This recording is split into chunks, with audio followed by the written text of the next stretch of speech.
सिसोदिया जी, आपका ये आरोप था कि वो भारतीय जनता पार्टी के कौन लीडर थे जिनके कहने पर एलजी ने इस प्रकार के क्लॉज को हटाया।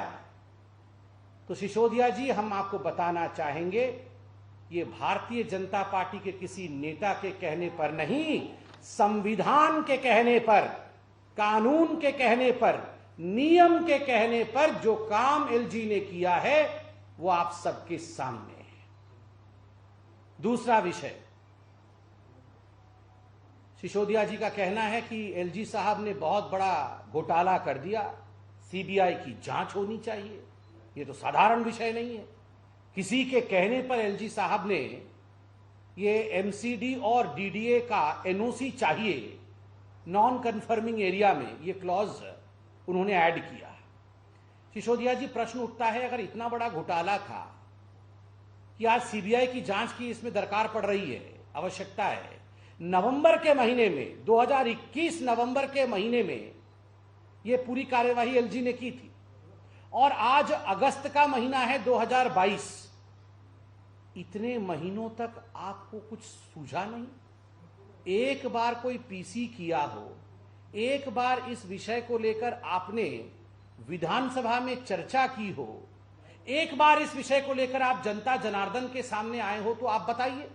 आज अचानक इतने महीनों के बाद, नवंबर से लेके आप अगस्त में जगे हैं, क्या कारण है? कारण एक ही है, मनीष सिसोदिया जी के पीछे और आम आदमी के पीछे जब सीबीआई, ईडी और इकोनॉमिक ऑफेंस विंग लगी तो अचानक इनको याद आया कि अच्छा, अब ये पूरा मामला डाइवर्ट कैसे किया जाए, बलि का बकरा किसी और को कैसे बनाया जाए।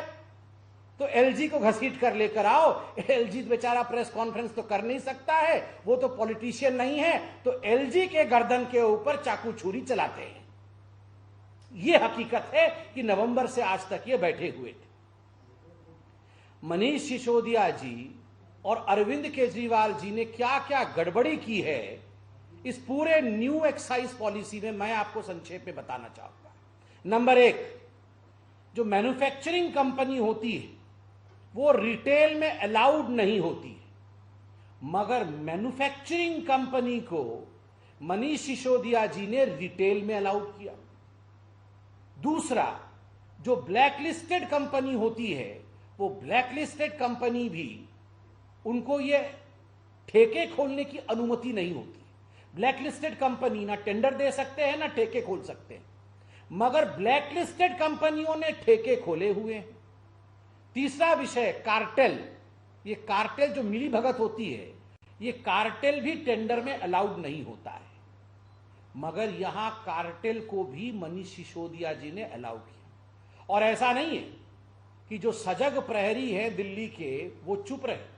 कुछ जो सजग प्रहरी हैं, कुछ कार्यकर्ता हैं, उन्होंने एक्साइज कमिश्नर को इस विषय में, एक्साइज डिपार्टमेंट को इस विषय में चिट्ठी लिखा और बदले में एक्साइज विभाग ने नवंबर 2021 को ही मनीष सिसोदिया जी को और आम आदमी पार्टी को यह सो कॉज नोटिस दिया। This is the show cause notice. ये सो कॉज नोटिस जो दिया गया है कि आखिरकार क्यों आप कार्टेल अलाउ कर रहे हैं, आखिरकार क्यों आप मैन्युफैक्चरर्स को रिटेल में अलाउ कर रहे हैं, आखिरकार क्यों आपने ब्लैकलिस्टेड कंपनी को ठेके खोलने की अनुमति दी, यह नोटिस इशू किया है एक्साइज डिपार्टमेंट ने। मनीष सिसोदिया जी, ये तो नवंबर विगत वर्ष इशू किया हुआ नोटिस है, क्या इसका जवाब आपके विभाग ने दिया है? नहीं दिया है तो क्यों नहीं दिया है? दिया है तो आप इसके उत्तर को सार्वजनिक करिए, आप इसको पब्लिक डोमेन में डालिए कि इसका उत्तर क्या है। और बंधुगण, मुझे तो दुख के साथ कहना पड़ रहा है कि विगत वर्ष जब कोरोना अपने चरम पर था, जब यहां पर लड़ाई चल रही थी कि माइग्रेंट वर्कर को किस प्रकार से वैक्सीन लगाया जाए, माइग्रेंट वर्कर को किस प्रकार से सेवा ही संगठन के माध्यम से भारतीय जनता पार्टी भोजन इत्यादि पहुंचाने की तैयारी में थी, उस समय बस भेज करके अरविंद केजरीवाल जी, जो माइग्रेंट वर्कर थे, उनको दिल्ली से बाहर जाने का रास्ता दिखा रहे थे। ठीक उसी समय मनीष सिसोदिया जी की विभाग और मनीष सिसोदिया जी स्वयं क्या कर रहे थे? महापाप कर रहे थे। 144 करोड़ रुपया, 144 करोड़ रुपया मनीष सिसोदिया जी ने शराब कंपनियों का माफ किया। शराब कंपनियों का, आप सोचिए, यह भारत के इतिहास में पहली बार हुआ है कि शराब कंपनियों के पैसे को माफ किया जाए।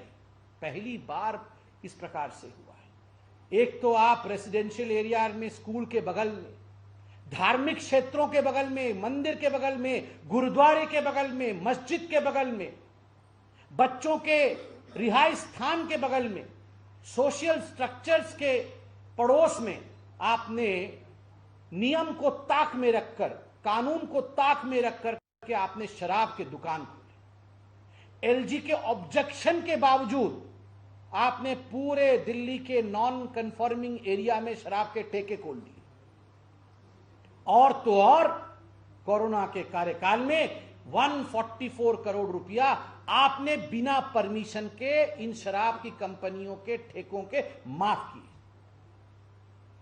बाद में रियलाइज हुआ मनीष जी को, अच्छा मैंने माफ तो कर दिया है मगर परमिशन तो कैबिनेट से लिया नहीं है, तो पहले माफ कर दिया। बाद में कैबिनेट की मीटिंग हुई और उस कैबिनेट की मीटिंग में निर्णय लिया गया, न बही न खाता, जो कहे मनीष सिसोदिया वही सही है, किसी चीज की आवश्यकता नहीं है, जो भी मनीष सिसोदिया जी कहेंगे वो सही है। इस प्रकार से पारित किया गया। मगर मनीष जी को भी रियलाइज हुआ कि यह तो गलत हो जाएगा, धरपकड़ तो होगी। फिर इसको भी, ये नोटिस भी कैंसिल करवाया, नहीं ये भी कैंसिल करो। सोचिए, गैर कानूनी काम करने से कहा जाता है ना, एक झूठ को छुपाने के लिए 100 झूठ बोलना पड़ता है और अंततोगत्वा पकड़े जाते हैं।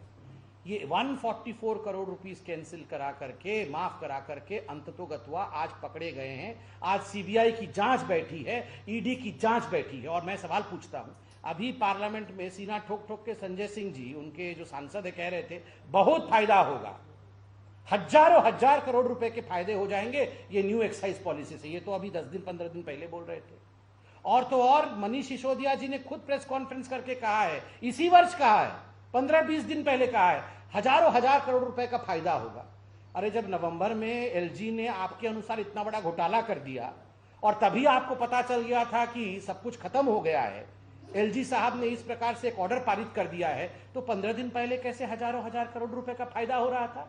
और जैसे ही सीबीआई आपके द्वार तक पहुंच गई तब सब घाटा हो गया। ये मनीष जी को और अरविंद केजरीवाल, असली किंगपिन तो अरविंद केजरीवाल ही है। अरविंद केजरीवाल जी को लगता है हम सब जो जनता है मूर्ख है और जो भी सच्चाई है हम देख नहीं पा रहे। सारी सच्चाई हमें दिख रही है। अब जब चोरी पकड़ी जाने वाली है, बिल्कुल द्वार तक सीबीआई पहुंच चुका है, तो स्वाभाविक रूप से ये किस प्रकार से ध्यान भटकाया जाए, बलि का बकरा किसे बनाया जाए, इसकी कवायद जो है वो दिल्ली सरकार कर रही है। अब मेरे साथ माननीय अध्यक्ष जी हैं दिल्ली प्रदेश के, मैं उनसे निवेदन करूंगा। और उससे पहले कि माननीय अध्यक्ष जी और बिदुड़ी जी बोले, एक बहुत ही इंक्रिमिनेटिंग वीडियो, इस वीडियो को आप सबने देखना चाहिए। मनीष सिसोदिया जी का सच इस वीडियो से मालूम पड़ेगा। मैं निवेदन करूंगा हमारी आईटी डिपार्टमेंट से कि वे इस वीडियो को चलाएं। 2 मिनट का वीडियो है, उसके बाद माननीय अध्यक्ष जी और माननीय बिदुड़ी जी आपको संबोधित करेंगे।